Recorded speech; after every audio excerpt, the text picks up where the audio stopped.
So this episode is a bonus episode. Yeah, that's right. Bonus. I feel like we should have like Swafford saying bonus, or like Like he does.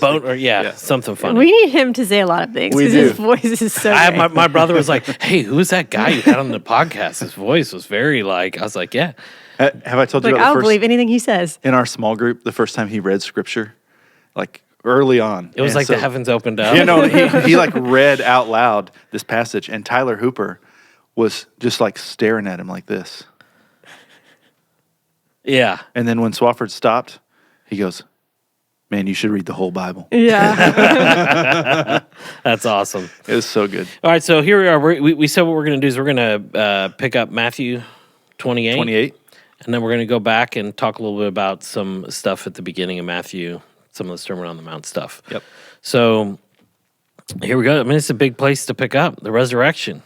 Yeah. Jesus is risen. Yeah. He's conquered sin and death. The tomb is empty, right? You guys are both looking at me like, is that where we said we were starting? I don't know. Yeah, no, it is. It is. I mean, we went really quickly through the crucifixion and burial last time, and it was a dark place Yeah. to end. And this is the hope. This is it.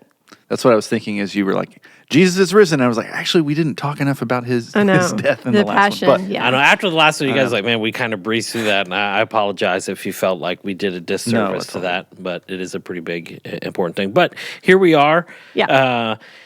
Which again is a common story. This is told in all the Gospels, but this one at the end, when we get here to the last part of 28, the Great Commission, I mean, this is the only place where we see the Great Commission words this explicit spelled out this way, right? specifically, but there I mean, you get a commit, there's Yeah. some sending language, but for sure in a couple of other Gospels and in Acts 1 Yeah. 8. In 28, I mean, I mentioned the portrayal of the women throughout Yeah. this last part. That's really exciting to see. But also, like, I love that whenever he sees them, it says greetings, which is sort of like an awkward word, but he's just like, hi. I mean, Right. Jesus is like, hi. And they're like, oh gosh, Yeah. he's resurrected. He's really there in front of them. And he just says, hello, don't be afraid. But I love how it describes them that they go with fear and joy at the same time. And I just thought that has to be exactly what that was like. I mean, because I think we've read this so many times, we think, oh, they're like, of course he rose from the dead. Of course he was resurrected. But I mean, can you imagine, from the darkest day, like who you thought was the king and the fulfillment of everything? He's been crucified in the most shameful way. And then all of a sudden he's there in front of you. I mean, joy and fear. Yeah. I like the angel when they walk up and find the empty tomb. The angel says, "Do not be afraid, for I know that you seek Jesus who is crucified. He's not here, for he is risen, as he said." He kept saying Yeah. 3 times in this Yeah. gospel he was going to die and rise again. And they're And still sure- shocked. Yeah, still shocked. Yeah. As he said. all right, now you guys ready to talk about the Great Commission? Oh, yes, I was we're trying ready, to yeah. like get us there. A little bit. I'm just kidding. Yes. All right, so Read the Great Commission for us. yeah, well, I think I guess like what you had mentioned this last time that this is some scripture that like even our church uses as kind of foundational for some of what we have as Yeah, as a our part of commission. our, Yeah. commission, our mission statement. So, I mean, read the whole thing, or are you thinking just Start in so verse the- 16. 16. Sorry, I'm between 2 pages here, so I got to look and see where. Oh, yeah, that is 16. All right, so now the 11 disciples went to Galilee, to the mountain to which Jesus had directed them. And when they saw him, they worshipped him, but some doubted. And Jesus came and said to them, "All authority in heaven and on earth has been given to me. Go therefore and make disciples of all nations, baptizing them in the name of the Father and the Son and of the Holy Spirit, teaching them to observe all that I have commanded you. And behold, I am with you always to the end of the age." Yeah, and I think the thing that was interesting, we got into a little thing back and forth about this, about what was it that you said about the teachings? I was like, I feel Commands. like I need to come back on that a little bit. Teaching them all that I've commanded you, I said he's really referring back to his Yeah. teaching Sermon on the Mount. And Yeah. so what's the difference between like teaching and commanding? And so I was kind of like, well, I don't know, like it was Jesus, like, is there a difference between when he was teaching people and when he's commanded you? Like, are there different Yeah. things there? But I think it is more of the totality Right. of his teachings are kind of a command, a call to. Well, and that's a little bit of what we're going to talk about today is the reminder, which we've mentioned, but a little bit more, that the Sermon on the Mount really, it takes us back to Mount Sinai, right? Yeah. It's this retelling of that story, and he's explaining to them this is actually the authoritative teaching of God's law, which are commands. And so I do think that that's what he's referencing. I mean, it's sort of like the manifesto of what the kingdom is. So it's good for us to remember that. Why are you laughing? I know, sorry, I can't not say anything.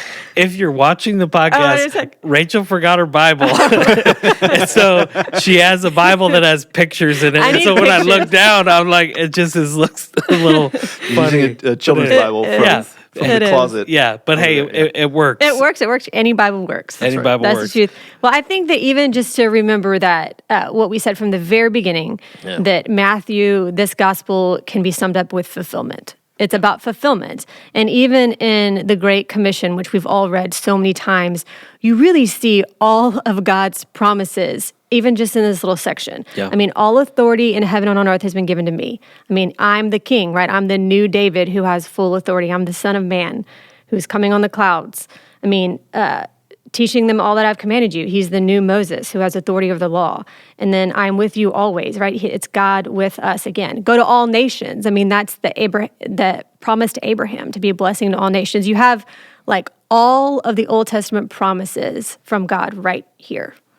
Fulfillment in Jesus. So. And if we remember at the beginning of Matthew, I think, was it Bruce who kind of laid out the whole, because it stuck with me since like Matthew was kind of written to that Hebrew audience, people who would have been steeped in that tradition. And so here it is again, even at the very end, wrapping it up, just like you said, a bow with all these Old Testament ties. Yeah, all the promises. All the promises. Mm-hmm. You talked about how the story is connected to the story of Moses. Even now, as we sit here, I'm realizing how Deuteronomy ends with the death of Moses. He goes up onto a mountain to watch Israel go into the promised land. He doesn't get to go, and he dies. It ends with a song of Moses. But what has Jesus done at the end of Matthew's gospel?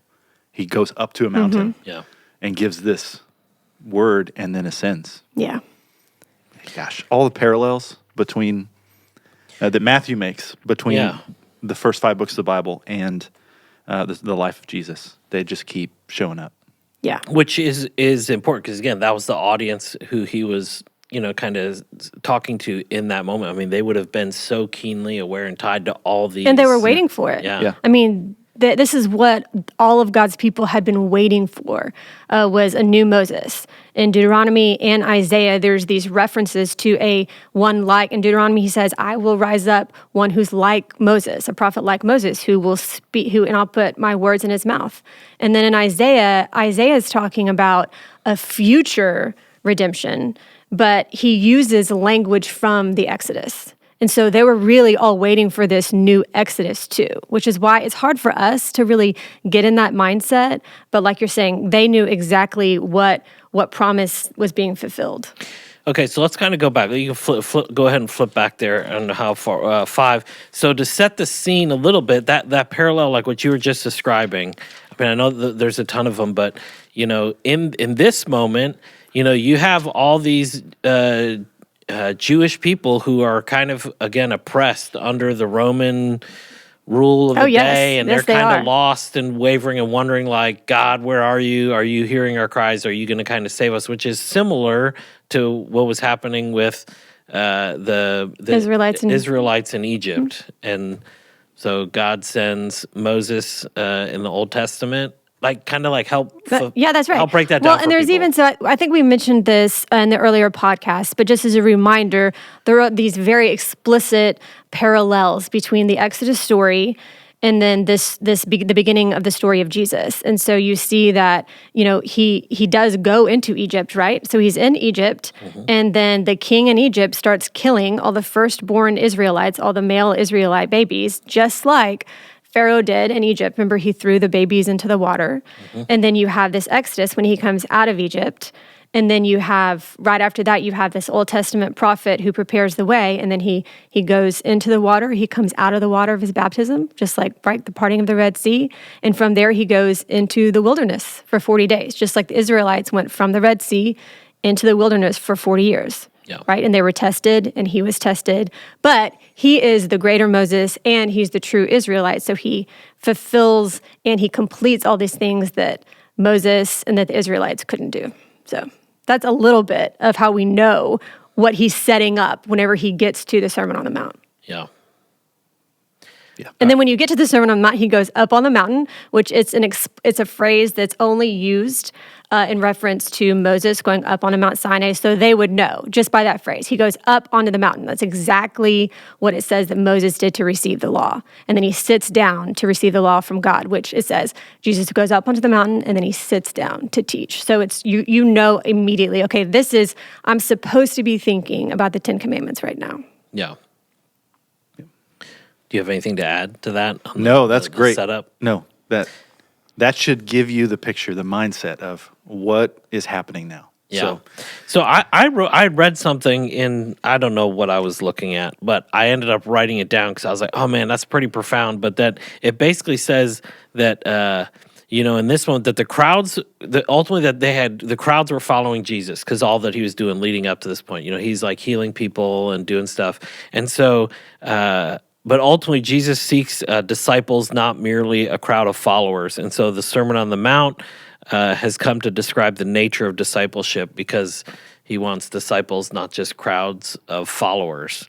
And so that just got me thinking like, oh man, how often do we like look out sometimes and just see like crowds of followers and not disciples? And so how to move people, this kind of gives us a framework or at least a picture of what discipleship looks like, to move from just being a follower in the crowd to a disciple and a disciple maker. So. Yeah, I mean, when he says, make disciples in the Great Commission and teach them to obey all I've commanded you, that is the difference. I mean, there's a difference between, recognizing who Jesus is, or might be, versus following him and becoming a disciple, like you're saying. And the Sermon on the Mount is really where we can always look to see what that looks like. Yeah. Well, and it made me think of other times when we read through Matthew, there was a lot of places, I didn't underline them all, but where it gives this illustration of like there's many and few. And I don't know, I just saw this again as a thing. It's like there will be many, but few disciples that it's so. Yeah, that's the way it is. Anyway. So from the very beginning of this podcast, when we started in Luke, I appreciate Rachel just leading us to a place where we're to read this knowing Jesus is calling us to an upside-down kingdom, a reversal of the way things actually are in this world to how they're supposed to be. Yeah. And this is that kingdom manifesto. This is what an upside-down kingdom looks like. If you live this way, it's countercultural. It changes everything. Yeah. And so if you want to see the upside-down kingdom, these are the chapters for it. Yeah. I think the other interesting thing is I went back and was rereading this again and thinking even on those same comments was, this upside down kingdom, we talked about last of the already, not yet, that this isn't just something that we see, when God makes all things, this is what it's going to look like when we're in heaven. This is what it's going to look like when everything's made new. No, this is a glimpse of like the kingdom now. Like, so it's crazy to think about it that way. The call to, so already, this is an already, this is all yeah. already stuff. Yeah. Which is, I don't know, it's crazy to think about. Yeah, even I love that you mentioned that, because even the concept of already not yet, whenever he's teaching us, this is what it looks like to live in it. Even in the Lord's Prayer, which I think Lance is going to go through and give us a big picture of the Sermon on the Mount, just to help us frame it. But right in the middle is the Lord's Prayer. And in that, he reminds us to ask for our daily bread.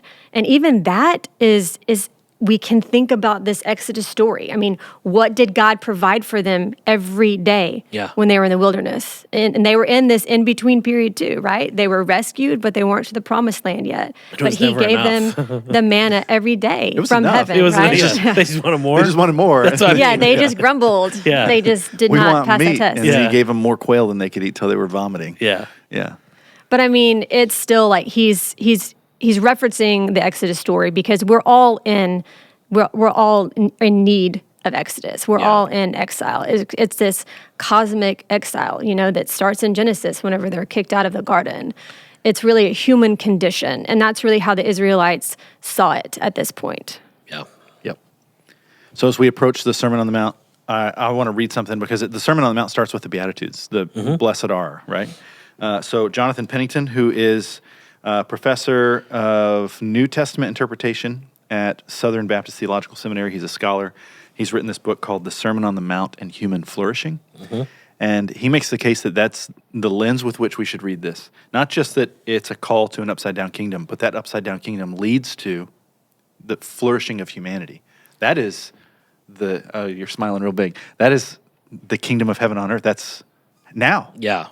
The flourishing life. So he has written his translation, like not his I don't want to say like he put his own words to it, but he goes through and changes, updates the translation, because when we hear "blessed are the poor in spirit," "blessed are those who mourn," "blessed are the meek," like the word "blessed" or "blessed" in our culture has taken on a different meaning than maybe when the English translators put this word there. And so he changes it this way. I just want to read it real quick. Flourishing are the poor in spirit, because the kingdom is theirs. Flourishing are the mourners, because they will be comforted. Flourishing are the humble, because they will inherit the world. Flourishing are the ones hungering and thirsting for righteousness, because they will be satisfied. Flourishing are the merciful, because they will be given mercy. Flourishing are the pure in heart, because they will see God. Flourishing are the peacemakers, because they will be called the children of God.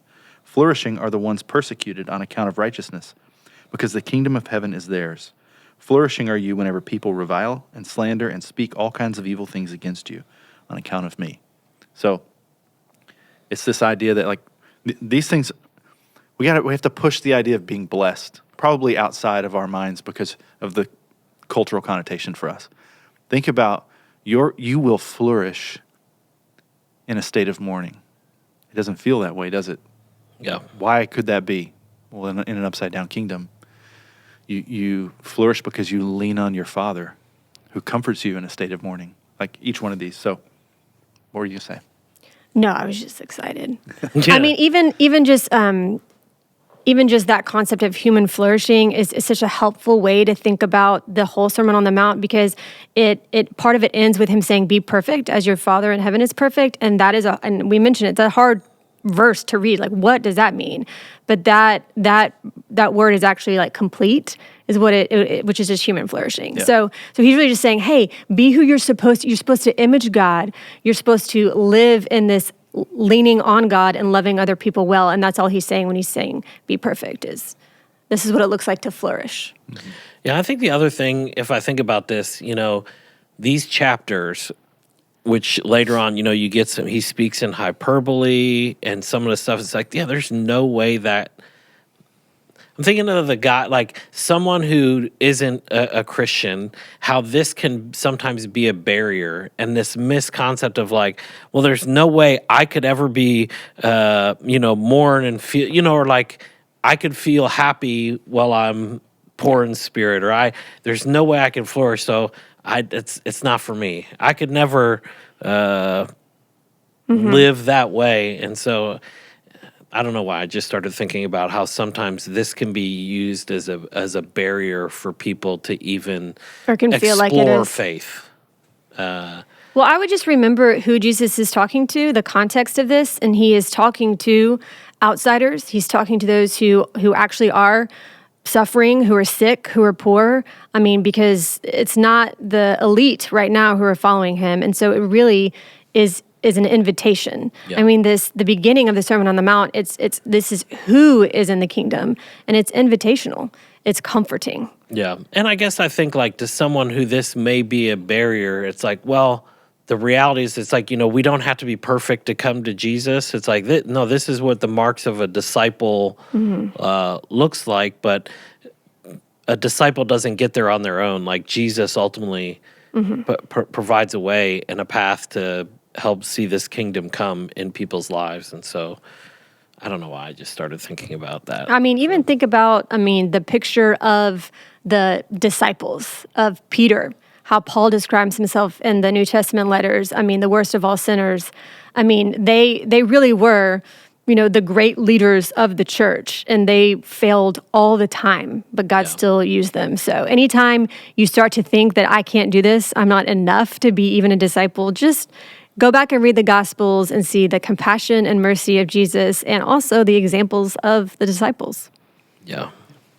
All right, Lance, let's hear it. Lance did a big project on the Sermon on the Mount too, right? I mean, I had to write a paper Yeah. for school on all this. To I want you the just- reigning expert No, at the Yes. table. no. Well, no Far- offense. It's not an I'm expert. Just kidding. I just At the table, you're more of an expert than me. Yeah. okay. Is there anything else you wanted to bring up in the Sermon on the Mount before? No. Okay. So something that I think I've been learning that I didn't even have a category for before. When we think about context matters. So when we open our Bibles, we know we're jumping into a different culture. Yep. We're jumping into something that's been translated from another language. It has an author. It has an original audience. All those things matter for our understanding. But so does the way it's written and the way it's structured, like the whole literary framework part of it, which I was never an ELA kid. I was a math and science kid growing up. And so I just missed all that.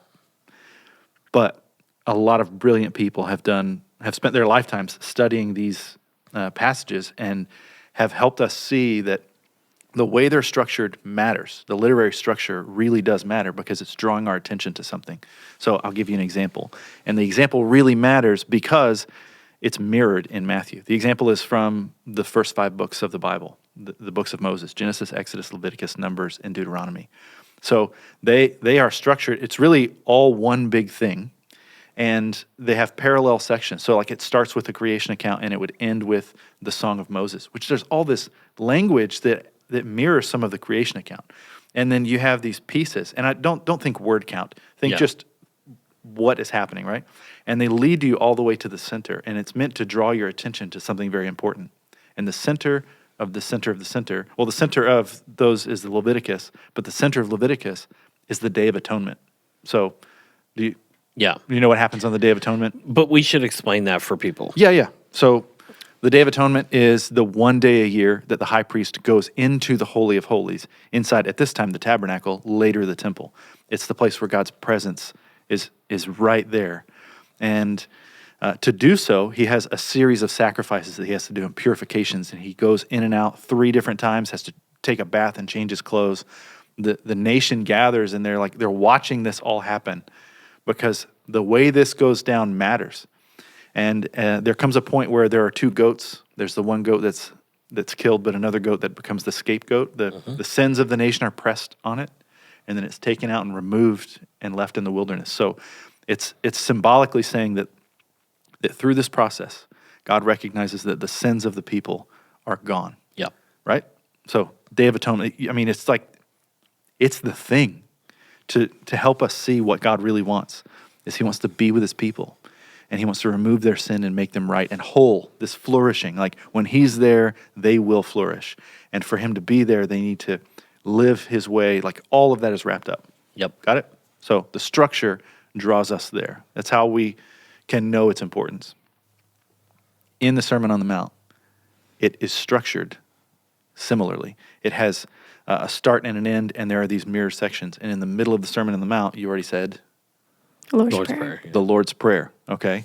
So if you think about all of the things that Jesus calls us to, all these actions and change of heart and beliefs, and in this moment, right before the Lord's Prayer, he says, don't be someone who are like the religious hypocrites, who all about the way you look to others, but instead, go away and be quiet and pray this prayer.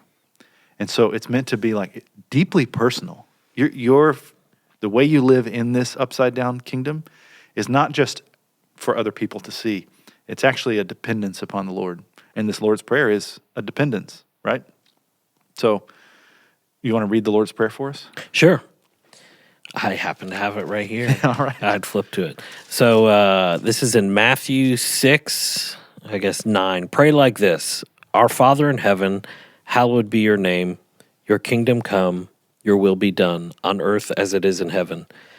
Give us this day our daily bread, and forgive us our debts, as we also have forgiven our debtors. And lead us not into temptation, but deliver us from evil. There you go. All right. So I think, does the radio station still play that every day at noon? I don't know if they...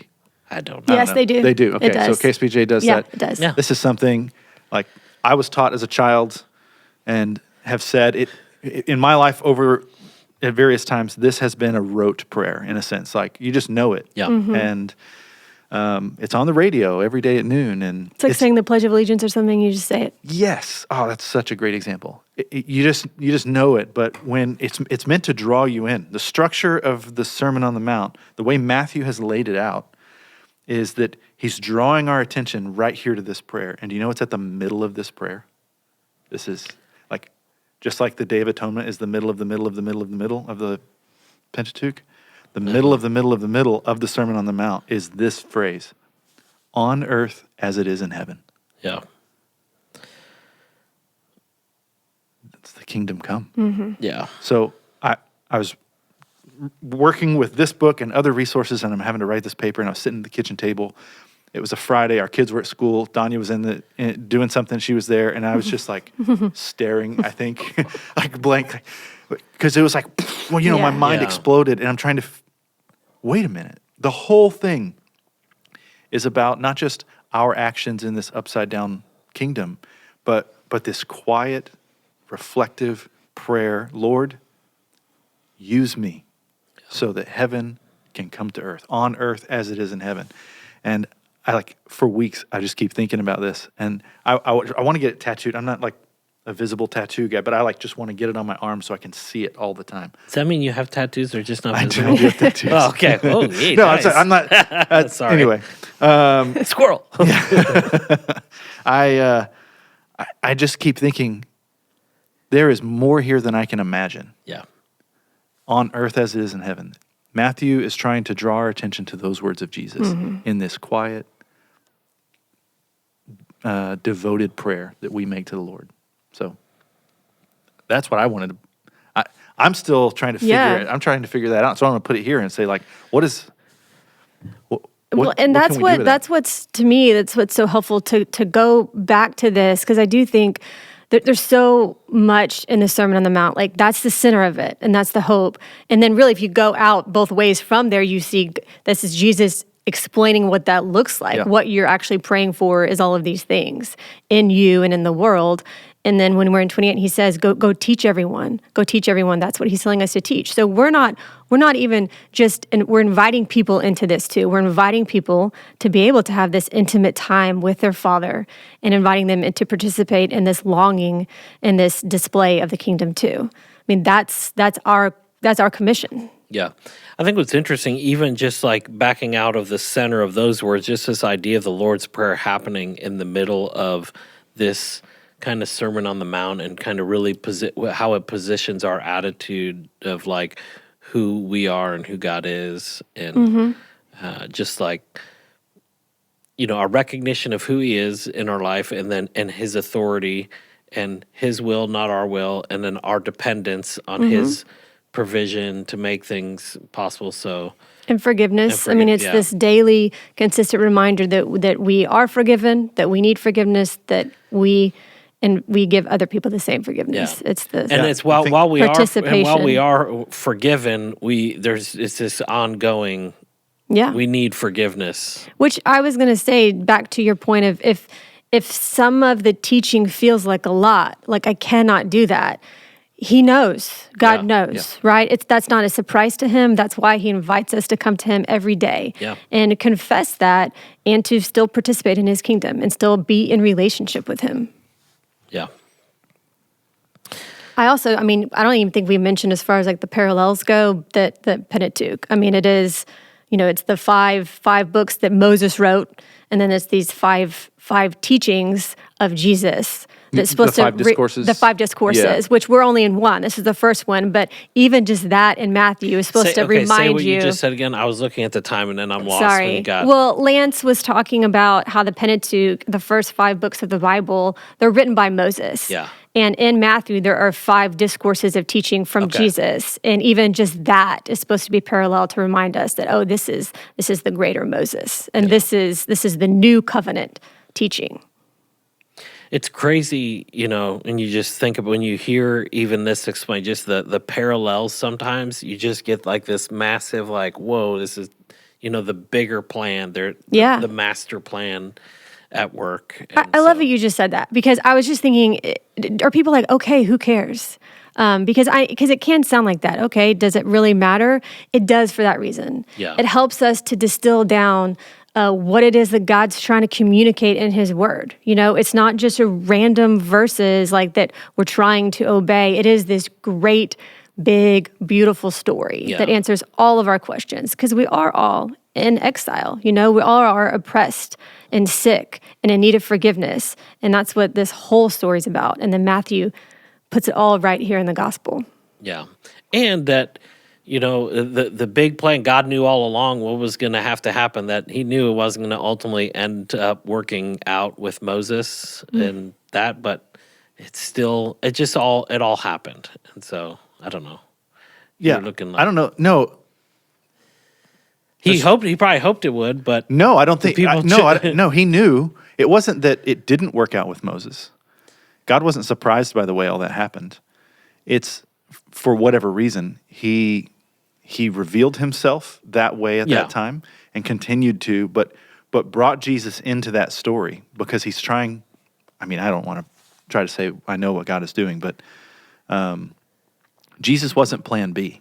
yeah, no, that's what I'm saying. Yeah. He knew that was going to ultimately end up happening. Right. And this was the pathway to get there. Yeah, and that served a purpose. But when we get to Hebrews, oh my! No, man, I was about to I say, know. and we're about to do I know. Hebrews. Hebrews 10, which is one of those chapters that, love Hebrews 10, but it's going to tell us that Jesus was the once for all sacrifice for all time, for us today, for the people that The heard Day of Him, Atonement, and for all all that stuff yeah. that way back in Leviticus and Yeah. before, Jesus was the once for all sacrifice because I don't want it.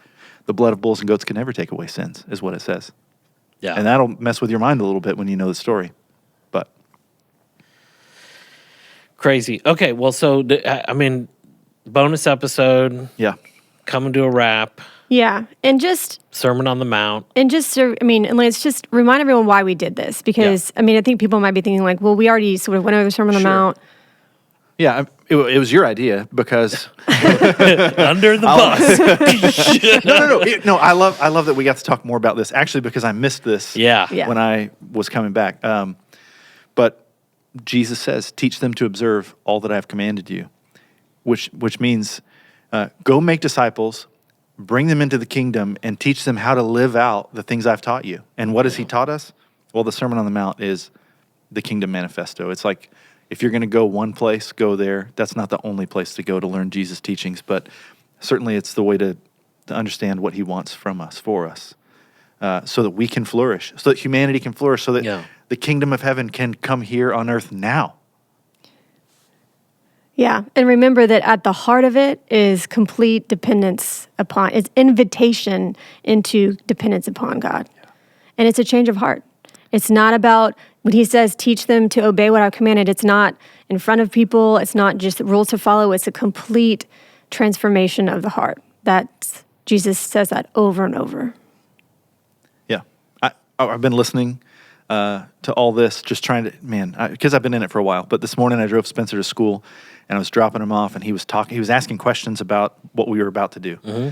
And he was like, so you've been talking about on earth as it is in heaven. Like, that means God's kingdom, heaven now, in a sense. And I was like, yes.